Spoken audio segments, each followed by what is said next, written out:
Oh guys, this is Indian Chief 741 again here. You remember the other day, I guess it was last night, I put this outer tube over there while I'm boring this hole in here for where I want the carburetor to come out. Found out that I only had this much room in between the actual muffler inside and this outer tube. Like this, I started drilling a hole down through so I could get that carburetor mounted. I almost went through the other tube. Turns out that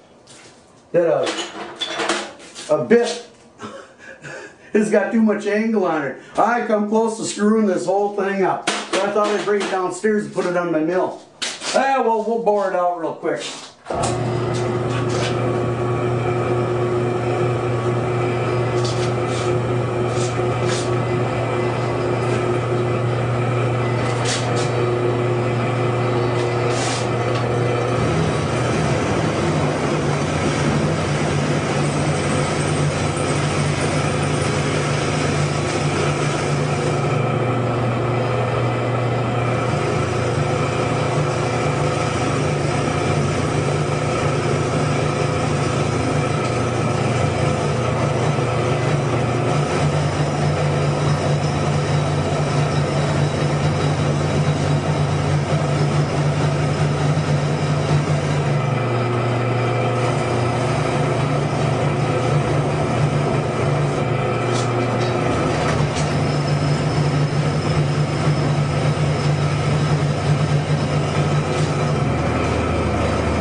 Now you can see how this, there's the original pipe.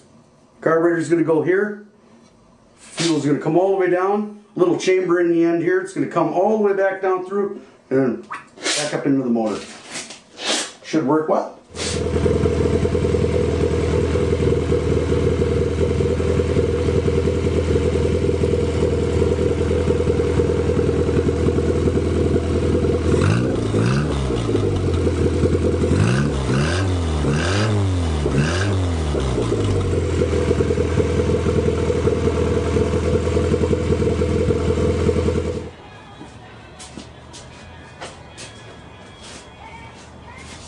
Hi guys, Indian Chief 741 here again. Didn't take all that long to put it together. I couldn't believe it. But I got the carburetor mounted here. Fuel's coming in, going all the way around that tube. Then I had a space in here. Jumps all the way around. Then it goes through the tube, back out, up and around. I just had it running for about 15 minutes and man, it's still getting pretty hot. I think it actually got hotter. I think this is acting as like an insulator, you know. But I mean, I still got this thing with this carburetor getting so doggone cold. The temperature on the outside was running at about still 216 on this side, 280 over here. So it must be helping vaporize the gas.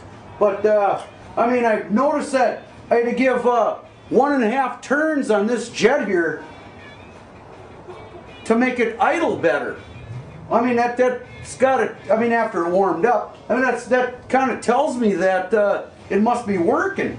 I'm almost out of gas, so I wasn't putting in at 20 ounces, but I put in about this much. I don't know. It must have been 10 ounces, and it ran for 20, I think it was about 20 minutes. Wasn't even really paying attention. But I mean, I've noticed that I don't even hardly have to choke it anymore to start it. Before I had to choke it every time. Now this time it is a throttle response for as far as that fuel has got to go to get up into the propane. I really was kind of scared that the throttle response would get a little screwed up, but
I do like that idea of that rod coming in here. And if I'm not mistaken, I think you made it sound like, say, the bigger I get, the more vacuum it's going to pull. I'm going to try that tomorrow.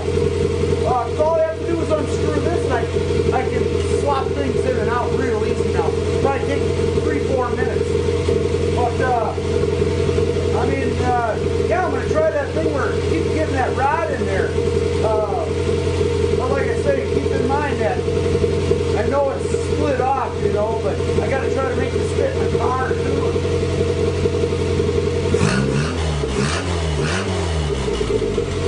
I just don't know why that wouldn't work in a car. I mean, the throttle response is right there. I mean, I'm really debating whether I walk away from this for a little bit and work on my Kia. It wouldn't take me long to build another one. But probably another thing you guys can do is, we've got the intake and the exhaust here. I would have rather have built it right up here where it was at its hottest. But on this particular engine, I can't do that. On my Kia, again, it's cross flow. Exhaust is on one side, intake's on another. So, I mean, I could actually build this right up there. That might help too. But,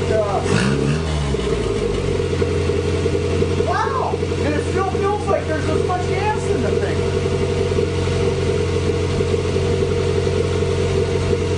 I don't know. Like you say, guys, leave all the comments you want.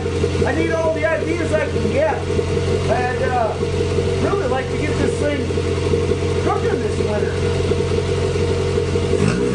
Actually, if nothing else, it's keeping me out of the bar. So, hey, thanks a lot for listening again, you guys.